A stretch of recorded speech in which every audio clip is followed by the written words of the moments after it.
ჩვენ შეგვიძლია ამის გაკეთება მარტივი გზით, ან შეგვიძლია ამის გაკეთება რთული გზით. და მარტივი გზა ყოველთვის უფრო უკეთესია. ეს არის დონალდ ტრამპის სიტყვები, მიემართება ვლადიმერ პუტინს და მიემართება რუსეთ-უკრაინის ომის დასრულების თემას.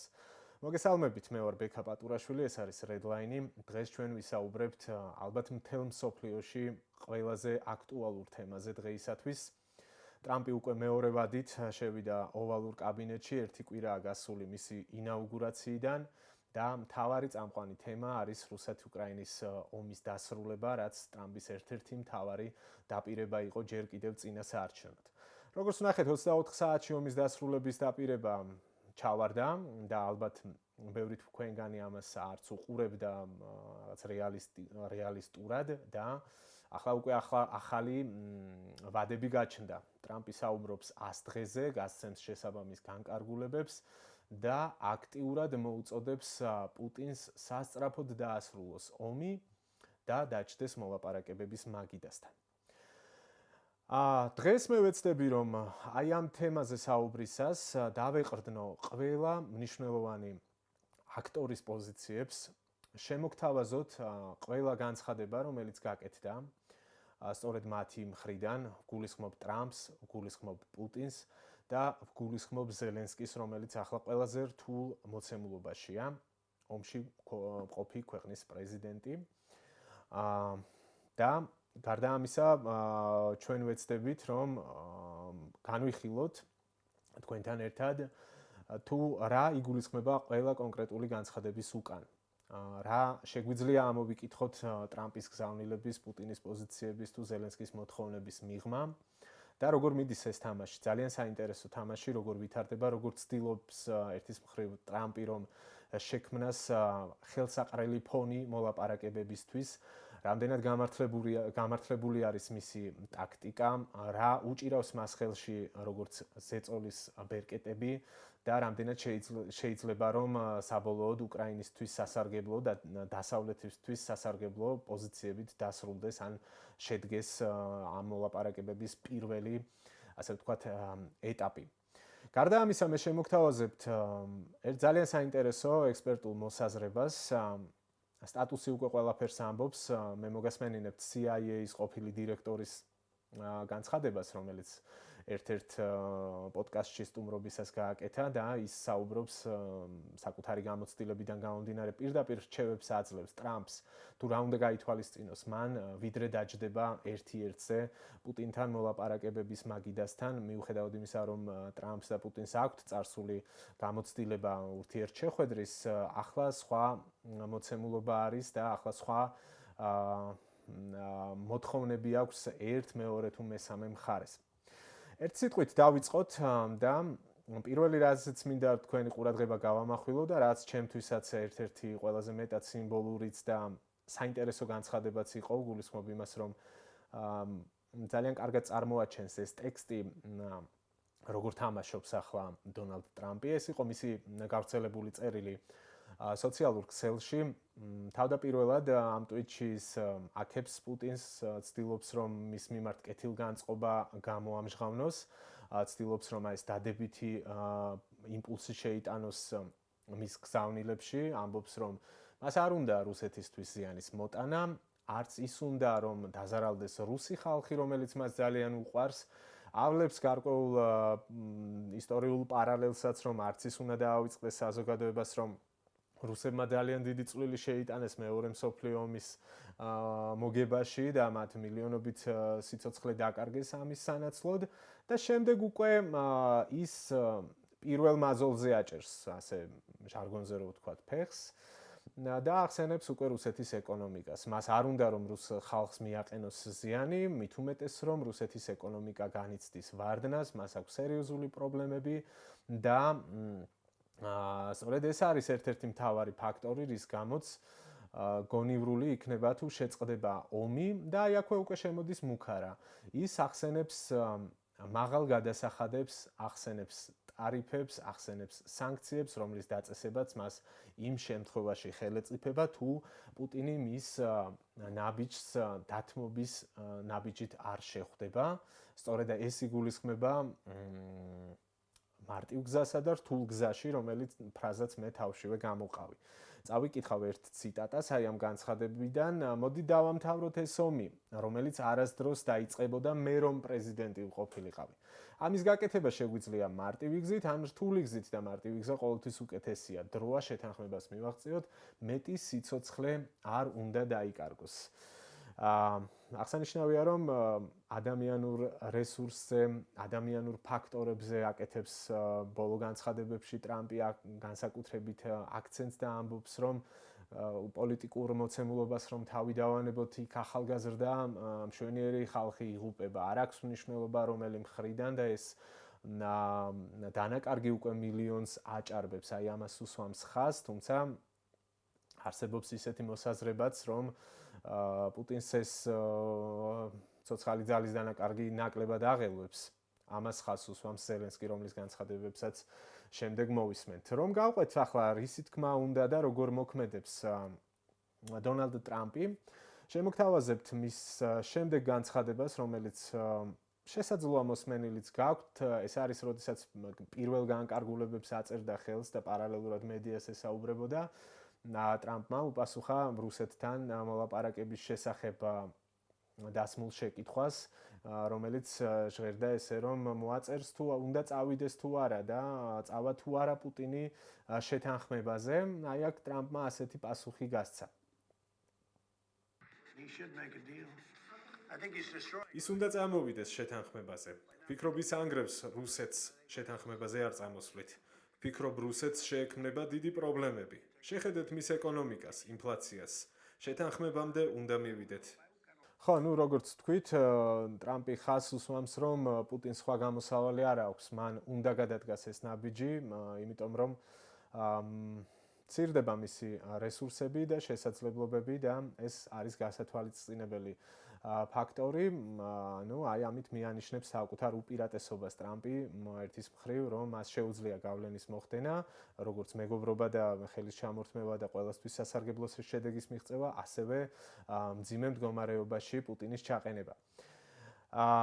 თუმცა პუტინი არ ყოფილა მისი კრიტიკის და მოწოდებების ერთადერთი ადრესატი. ძალიან საინტერესო ინტერვიუ იყო Fox News-ის ეთერში.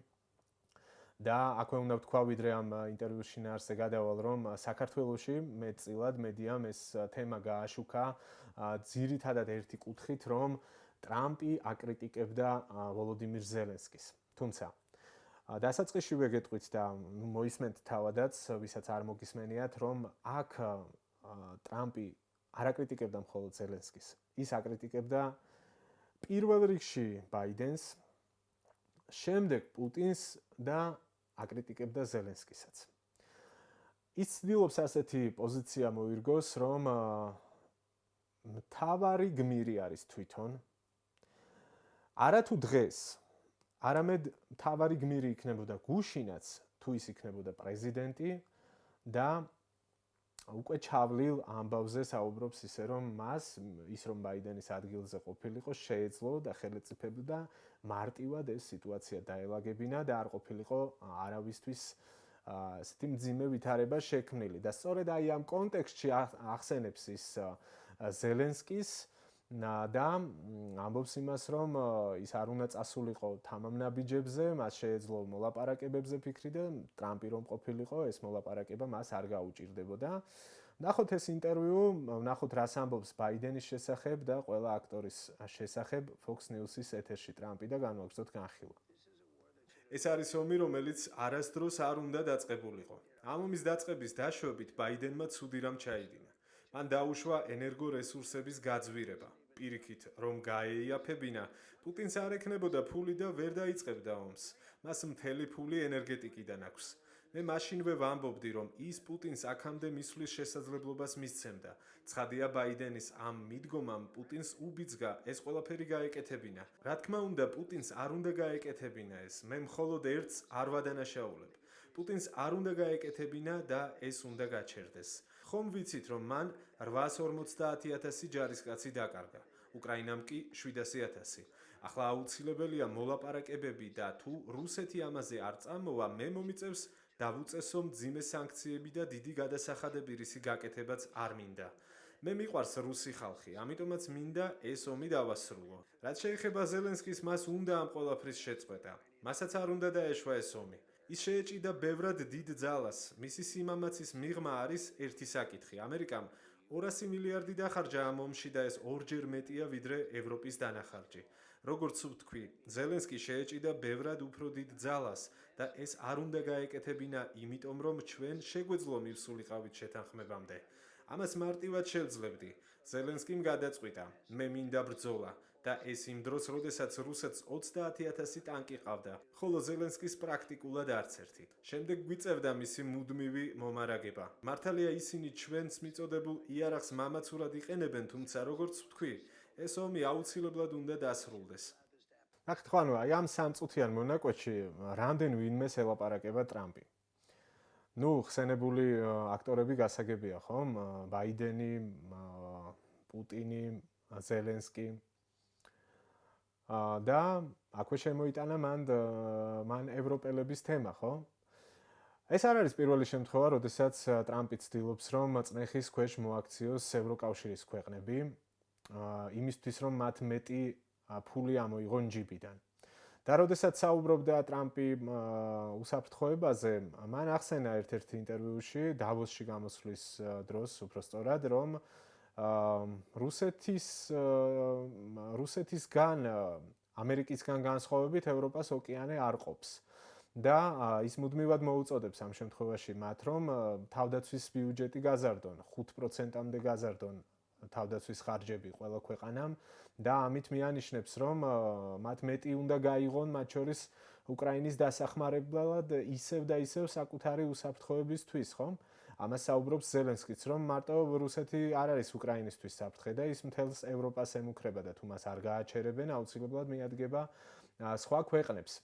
ამ დროს ტრამპი საუბრობს იმაზე, რომ 200 მილიარდი დოლარი დახარჯა ამერიკამ და ეს ორჯერ მეტია ვიდრე ევროპის დანახარჯი აი ამ კონფლიქტის მიმდინარეობის დროს და ეს ამ ყველაფერს სულელურად გამოყავს ამერიკის შეერთებული შტატები, ეს ფრაზაც იხმარა ერთ-ერთ გამოსვლაში სწორედ დონალდ ტრამპმა და ეს გასაგებია, მაგრამ ამ ყველაფრის მიუხედავად აქ აღსანიშნავია, რომ მიუხედავად იმისა, რომ იყო მოლოდინი, რომ ტრამპი ადმინისტრაციის ამოქმედების შემდეგ უკრაინისთვის შეიძლებოდა გაჩერებულიყო სამხედრო დახმარება და დაფინანსება.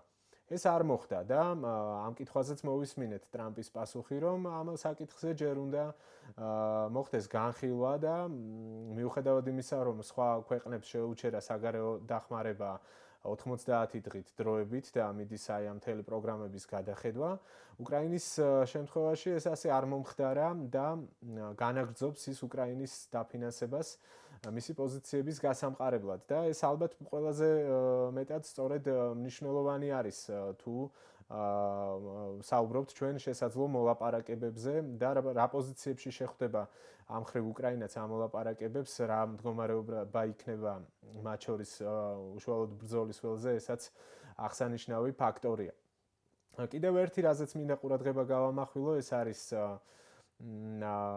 ზეწოლა, რომელსაც ის ახდენს ენერგეტიკის მიმართულებით პუტინზე და ამბობს, რომ უნდა შეიცვალოს მიდგომები იმ ქვეყნების მხრიდან, რომლებიც მოიპოვებენ და ექსპორტს ეწევიან ნავთობის, მან პირდაპირ მოუწოდა საუდის არაბეთს და მოუწოდა ასევე ოპეკის წევრ ქვეყნებს, ექსპორტიორებს, რომ აუცილებლად დაწიონ ფასები ბარელზე და თქვა კიდევაც, რომ თუ $40 ნაკლები იქნება, ამ შემთხვევაში პუტინი ძალიან მძიმე მდგომარეობაში ჩავარდება და ის ავტომატურად დაასრულებს ამ ომს. იმიტომ რომ სწორედ მთავარი დასაყრდენი ნავთობი არის პუტინისთვის და ერთის მხრივ ის ენერგორესურსებით, გაზით, ნავთობით აშანტაჟებს ევროპის ქვეყნებს და მეორეს მხრივ ის იღებს კოლოსალურ შემოსავალს და სწორედ ამით აფინანსებს ომს. ამას რამდენჯერმე ეხება ტრამპი აი ამ ბოლო განცხადებებში, მათ შორის ამ ინტერვიუებში, რომელიც მოვისმინეთ და გარდა ამისა ჩვენ არ უნდა დაგვავიწყდეს, როდესაც აი ამ ტიპის წნეხზეა საუბარი, აი ამ კომპლექსში იგულისხმება მისი განცხადებები, მათ შორის ინაუგურაციაზე გაკეთებული drill baby drill ცნობილი ფრაზა, რომელიც აიტაცა საზოგადოებამ ჩვენ უნდა დავიწყოთ ბურღვა, ამბობს ტრამპი, ჩვენ უნდა გამოვიყენოთ ჩვენი რეზერვები და უნდა გავხდეთ ქვეყანა, წამყვანი ქვეყანა ენერგორესურსების ექსპორტის მიმართულებით ჩვენ უნდა მოვამარაგოთ ევროპის სახელმწიფოები. ეს რას ნიშნავს, ხო, რომ ალტერნატივა უნდა გავხდეთ პუტინისთვის და ეს ყველაფერი მთლიანობაში მას ასუსტებს. თუმცა ამ განცხადებაზე რომ ჩვენ ამერიკამ ამ შემთხვევაში უნდა დაიწყოს მეტი ენერგორესურსების მოძიება და ექსპორტი, გარკვეული განცხადებები მოვისმინე ექსპერტების, რომლებიც ძალიან ლოგიკურ რამეს ამბობენ, რომ ეს ვერ მოხდება ერთ დღეში და ორ დღეში, როდესაც ამხელა მასშტაბის რაღაც გეგმებზეა საუბარი. ეს არის გრძელვადიანი პერსპექტივა, თუმცა ახლო პერსპექტივაში მას შეუძლია გამოიყენოს სანქციები, გამოიყენოს ტარიფების ზრდა და გამოიყენოს ასევე მოკავშირეები, გულისხმობ ნავთობის მომპოვებელ ქვეყნებს, რომელსაც მიმართა, რომ მათ შეამცირონ ფასები და გაზარდონ კონკურენცია პუტინისთვის და აი ამით მოახდინოს გავლენა მასზე. ამ საკითხზე მოვისმენთ პუტინის განცხადებასაც, თუმცა იმისათვის რომ ამოვწუროთ რა უდევს ახლა ბერკეტების სახით მაგიდაზე ტრამპს, მე გთავაზობთ დაანონსებული ინტერვიუ მოვისმინოთ, რომელიც არის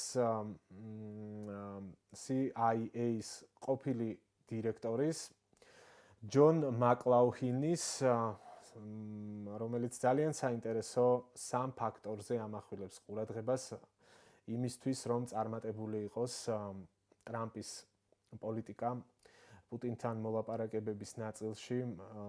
ერთის მხრივ ის მიანიშნებს, რომ ჩქარობს ტრამპი ძალიან იმ მიზეზებსაც ხსნის, რატომაც ჩქარობს და ამ ინტერვიუს ერთ-ერთ ნაწილში ამბობს, რომ მას უნდა რომ იყოს აბსოლუტური გმირი იმ ფონზე, რომ მან უკვე მიაღწია ცეცხლის შეწყვეტას ახლო აღმოსავლეთში, ახლა უნდა რომ მთავარ მიზანს მიაღწიოს, მაგრამ ამ მიზნის მიღწევა არ არის ადვილი და რასაც ეს კაცი ხას განსაკუთრებით უსვამს არის ის, რომ როდესაც პუტინთან მიდიხარ მოლაპარაკებაზე, შენ წინასწარ უნდა იცოდე რა გინდა ამ შეხვედრიდან წამოიღო. მოусმინოთ აი ამ ძალიან საინტერესო ინტერვიუს. პუტინი განსაკუთრებული შემთხვევაა. ის აგრესიულად შეიჭრა სხვა ქვეყანაში და ამისთვის არ დასჯილა. ცალსახად განსაკუთრებული კატეგორიაა. მე ვიტყოდი, რომ თუ პრეზიდენტს უნდა მასთან შეხვედრა, ეს უნდა გააკეთოს.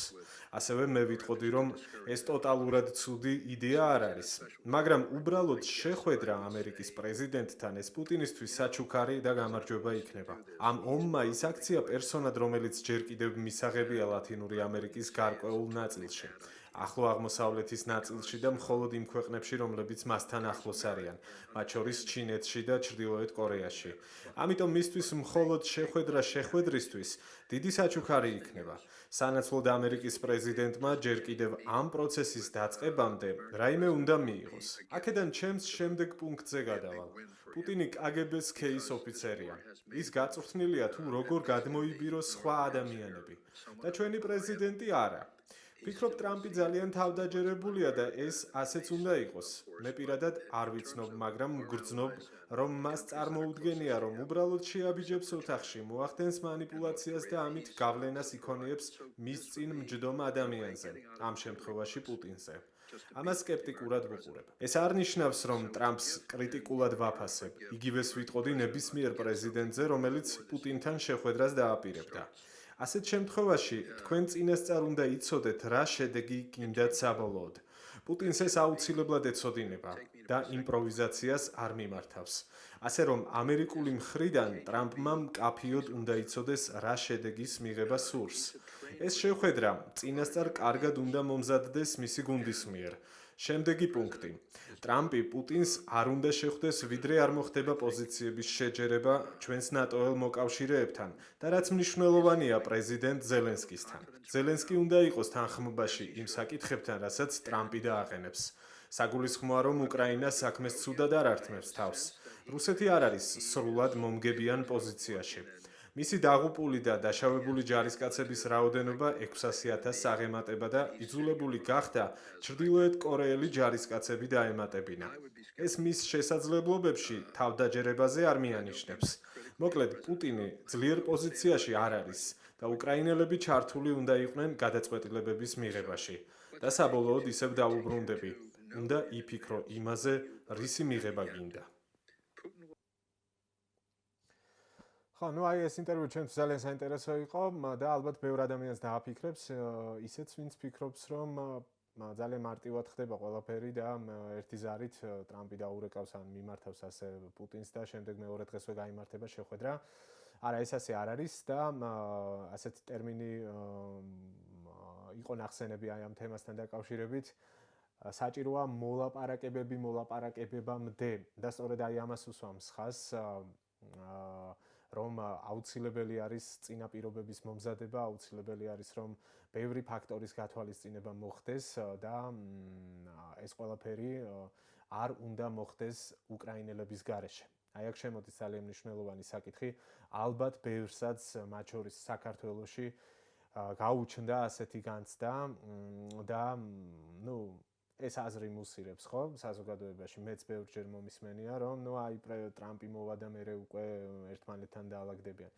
ნუ აი აქ შემოდის ეს საკითხი, რომ აუცილებელი არის უკრაინელების პოზიციების გათვალისწინება და თავად უკრაინისგანაც ჩვენ გვესმოდა ასეთი განცხადებები, რომ რას ნიშნავს ჩვენი ჩართულობის გარეშე არაფერი არ გადაწყდება და ჩვენი პოზიციის გარეშე არაფერი არ გადაწყდება, ხო? მართალია, ამ შემთხვევაში ზელენსკი არ არის ყველაზე მომგებიან პოზიციაში, მაგრამ და ის არ არის იმ მასშტაბის ფიგურა, როგორც ტრამპი და პუტინი ამ შემთხვევაში, თუმცა ზელენსკი ხაზს უსვამს იმას, რომ ეს არ არის მხოლოდ უკრაინის პრობლემა და საუბრობს მუდმივად უსაფრთხოების დამატებით გარანტიებზე. აქ საუბარი არ არის იმაზე თუ რა ფორმით შედგება და შედგება თუ არა ახლო მომავალში რაიმე შეთანხმება, თუმცა რასაც ზელენსკი მკაფიოდ ამბობს არის ის, რომ მას ჭირდება უსაფრთხოების გარანტია და იმის განცდა ისევე როგორც ყველა უკრაინელს, რომ თუ დღეს ვინმეს ხელს ჩამოართმევს და თუ რაღაც შეთანხმება შედგება, მათ არ უნდა კონდეთ იმის მოლოდინი, რომ პუტინი ხვალ ამ შეთანხმებას დაარღვევს, წავა, მოძლიერდება, უფრო მეტ შეიარაღებას შეიძენს, ცოცხალ ძალას დაასვენებს, შეკრებს, მობილიზებას გააკეთებს და უფრო გაძლიერებული ძალებით იგივეს გააკეთებს, რაც გააკეთა უკრაინაში შეჭრის დროს, ხო? ანუ აი ამაზე ამახვილებს სწორედ ყურადღებას და როდესაც ზელენსკის ეკითხებიან იმაზე თუ რა შეიძლება იყოს გარანტიები, ეკითხებიან ნატოზე, ეკითხებიან სხვა საკითხებზე, ის ამბობს, რომ ნატო ყველაზე იაფი გამოსავალი არის ამ შემთხვევაში, ნატოს წევრობა, იქიდან გამომდინარე, რომ თუ უკრაინა იქნება დაუცველი, მაშინ სხვა ქვეყნებიც იქნებიან დაუცველი და გარდა ამისა, ის ამბობს ასეთ რამეს, რომ ვიდრე საუბარი იქნება რომელიმე ალიანსის წევრობაზე ან არაწევრობაზე, მანამდე სჭირდება უკრაინას აუცილებლად უსაფრთხოების გარანტიები. ცხადია მას კითხეს ტრამპთან კომუნიკაციაზე და აი ამ კომუნიკაციაზეც საუბრობს ის, რომ კი, იყო საუბარი და ეს საუბარი გრძელდება. ჩემთვის ხარისხია უფრო მნიშვნელოვანი, ვიდრე მხოლოდ ვადები. ვადები, რა თქმა უნდა, პრიორიტეტია, იმიტომ რომ ამაზე ადამიანების სიცოცხლეა დამოკიდებული. ჩვენ ყოველ დღე გვაქვს დანაკარგები, მაგრამ უპირველესად მშვიდობა უნდა იყოს მტკიცე. ეს არ არის მხოლოდ რიტორიკა. პუტინმა ვეღარ უნდა შეძლოს უკან დაბრუნება და მას ეს უნდა. ის არ გაჩერდება, ვიდრე უკრაინას არ გაანადგურებს. ვფიქრობ, ამაში ყველა უკრაინელი მეთანხმება. მნიშვნელოვანია ჩვენ მივაღწიოთ სტაბილურ უსაფრთხოებას და მშვიდობიან უკრაინას. ჩვენ ვესაუბრეთ ტრამპს, მადლობელი ვარ ამ შესაძლებლობისთვის, თუმცა ამ ეტაპზე დეტალებში არ შევსულვართ. ვისაუბრეთ განწყობებზე. ასევე ვუთხარი, რომ პრიორიტეტი სწორედ უსაფრთხოების გარანტიებია. გულწრფელად ვესაუბრე ნატოს შესახებ. ვფიქრობ, ეს იქნება ყველაზე იაფი გზა, რაც იმუშავებს არა მხოლოდ ჩვენთვის, არამედ ევროპისთვის და ამერიკისთვის. ეჭვგარეშეა, უნდა გქონდეს უსაფრთხოების სხვა გარანტიებიც, ვიდრე რომელიმე ალიანსის წევრი გავხდებით. ჩვენ მზად ვართ. გადავდგათ ნაბიჯი, რომ ომი დასრულდეს, თუმცა მყარი პოზიციები გვჭირდება. სწორედ ეს უთხარი ტრამპს. მე ვუთხარი, ბატონო პრეზიდენტო, თქვენ დაინახავთ, რომ ყველა სურვილი იქნება ომის დასრულება, მაგრამ პუტინი მას არ დაასრულებს. ჩვენი სიმტკიცის გარეშე ამას ვერ მოვახერხებთ. პუტინი შეპყრობილია იდეით, რომ გაგვანადგუროს. ის ხალხზე არ ფიქრობს. ჯარისკაცები, რომლებიც დაეღუპა, მისთვის უმნიშვნელოა. მისი მიზანია არ მისცეს უფლება უკრაინელებს თავად მართონეს ქვეყანა და გაანადგუროს ჩვენი დამოუკიდებლობა. ეს ვფიქრობ, მისი ცხოვრების მიზანია. მჯერა რომ ყველა ჩვენგანისთვის, ვისაც სურს ომის დასრულება და ამის სწრაფად გაკეთება, მნიშვნელოვანია გვქონდეს წინასწარი გეგმა, ვიდრე შედგება შეხვედრა პუტინთან. ეს გვჭირდება ჩვენ, ჭირდება შტატებსაც, მთლიან ევროპასაც. გუნდები უკვე მუშაობენ და ჯერ ჩვენი კომუნიკაცია უნდა იყოს პრიორიტეტი და შემდეგ კომუნიკაცია პუტინთან. ხო, ნუ ამ ინტერვიუში ზელენსკი იმასაც ამბობდა, რომ არასოდეს არ მოხდება რაიმე ოკუპირებული ტერიტორიის რუსეთის საკუთრებად აღიარება და ეს არის პრინციპული პოზიცია, არა მხოლოდ მისი, არამედ ყველა უკრაინელის, ეს ამას მუდმივად იმეორებს. გარდა ამისა, ის რაც თავარი რასაც ამბობს, რომ დაუშვებელი არის პუტინთან კომპრომისებზე წასვლა და მისი ნდობა და მას არ ჭირდება რაღაცა ერთდღიანი ან ერთკვირიანი ან თქვათ ერთთვიანი მშვიდობა, მას ჭირდება სტაბილურობა და უსაფრთხოების გარანტიები, მას არ ჭირდება მხოლოდ შოუსთვის ან ვინმეს პოლიტიკისთვის სასარგებლოდ რაღაცა ამ ფაქტის დადგომა, რომ შეთანხმება შედგა, თუ ეს შეთანხმება არ იმუშავებს და მუდმივად ზელენსკი ხაზს უსვამს იმას, რომ საფრთხე მარტო მას არ ემუქრება და ყველა პარტნიორი ქვეყანა არის საფრთხის ქვეშ და თუ ის შეამცირებს ჯარებს, თუ ის მის მიმართ შემცირდება დახმარება და ის დასუსტდება, ამას აუცილებლად მოყვება შესაბამისი შედეგები. ზელენსკიმ პრინციპში თქვა მას რა სურს, მას უნდა მაქსიმალური წნეხი პრეზიდენტ პუტინზე და მას უნდა მაქსიმალურად მის სასარგებლოდ აი ამ მოლაპარაკებების დასრულება და ცხადია ხაზს უსვამს, რომ არ შეიძლება ჯერ მოკავშირეები არ შეთანხმდნენ ერთმანეთში თუ რა სურთ მიიღონ შედეგად და ისე მოხდეს მოლაპარაკება, პირველი ნაბიჯი, რაც მან აღნიშნა, უნდა იყოს სწორედ მოკავშირეების შეთანხმება და შემდეგ უკვე დიალოგი პუტინთან, თუ ეს შესაძლებელი იქნება. და მივადექით უკვე რუსეთის პრეზიდენტს ვლადიმერ პუტინს ჯერ ის არ ჩანდა პირველი განცხადების შემდეგ ტრამპის, შემდეგ პრეს-სპიკერმა გაავრცელა განცხადება, რომ ჩვენ არ გვეშინია სანქციებისო და 2 დღის წინ მან რუსულ ტელეარხს მისცა ესე ექსკლუზიურად ინტერვიუ, სადაც ესე მოკლე პასუხები გასცა იმასთან დაკავშირებით თუ რა პერსპექტივაა მოლაპარაკებების ირგვლივ და როგორ უყურებს ის თავად ამ საკითხს. ნახოთ ეს განცხადებაც და შემდეგ უკვე შევაჯამოთ. რა თქმა უნდა, დღევანდელი რეალობიდან გამომდინარე უმჯობესია შეხვედრა და მშვიდად საუბარი იმ მიმართულებებზე, რაც შეეხება როგორც რუსეთის, ასევე ამერიკის ინტერესებს. ჩვენ მზად ვართ. დანარჩენი ამერიკის დღევანდელი ადმინისტრაციის არჩევანსა და გადაწყვეტილებებზეა დამოკიდებული. დღევანდელ პრეზიდენტთან ყოველთვის მქონდა ძირითადად საქმიანი და ამავდროულად პრაგმატული ურთიერთობა. არ შეიძლება მას არ დავეთანხმო, რომ ის რომ ყოფილიყო პრეზიდენტი და 2020 წელს მისთვის გამარჯვება არ მოეპარად, შესაძლოა ეს კრიზისი უკრაინაში არც ყოფილიყო, რომელიც 2022 წელს გაჩნდა. ჩვენ ვისმენთ განცხადებებს რუსეთის შესაძლო სანქცირებაზე. ეჭვმეპარება მან ისეთი გადაწყვეტილებები მიიღოს, რაც თავად ამერიკის ეკონომიკას დააზიანებს. ეს ნიშნავს იმას, რომ პუტინის პოზიცია უცვლელია. ის ღიად ამბობს, რომ არ აშინებს სანქციები და ეს ახალი თემა არ არის და ასევე ღიად ამბობდა და ომის დაწყების დღიდანვე რაც მას სურდა. ამბობს კი დავჯდები მაგიდასთან, თუმცა ცხადია, რომ მას სურს, რომ უკრაინა მარც კი იფიქროს ნატოში ინტეგრაციაზე და ევროინტეგრაციაზე და გარდა ამისა, მისი სამხედრო შესაძლებლობები განეიტრალდეს, შემცირდეს და რაც მთავარია, პუტინს სურს, რომ შეინარჩუნოს სრულად ის ტერიტორიები, რომლებიც მას ოკუპირებული აქვს ამ ეტაპზე დღეის მდგომარეობით. ასეთია მისი პოზიცია, ეს ცხადია და ამით კიდევ ერთხელ აჩვენა, რომ რთული იქნება მასთან მოლაპარაკებები. და საგულისხმოა კიდევ ერთი ფაქტორი, რომელიც არ უნდა გამოგრჩეს, ტრამპის ინაუგურაციისდან მეორე დღესვე პუტინს სატელეფონო საუბარი ჰქონდა ჩინეთის პრეზიდენტთან, სი ძინპინთან და ისინი შეთანხმდნენ, რომ მიმდინარე წლის განმავლობაში უფრო მაღალ საფეხურზე აიყვანენ ორ ქვეყანას შორის ურთიერთობას და ესაც იყო ერთგვარი აქტი, სწორედ ტრამპის აი ამ ხმამაღალი განცხადებების შემდეგ და აი პომპეზური ინაუგურაციის შემდეგ მან აჩვენა, რომ მარტო არ არის და ჩინეთი მისი დასაყრდენი და პარტნიორია. აი ამ მოცემულობაში ვართ, პუტინი უკან არიხევს არც ტრამპი უჩივის ამბიციებს, ეს მისი სტილია და ეს არ არის ჩემი სიტყვები, რომ მისი ბუნება ერთის მხრივ არ არის ადვილად პროგნოზირებადი.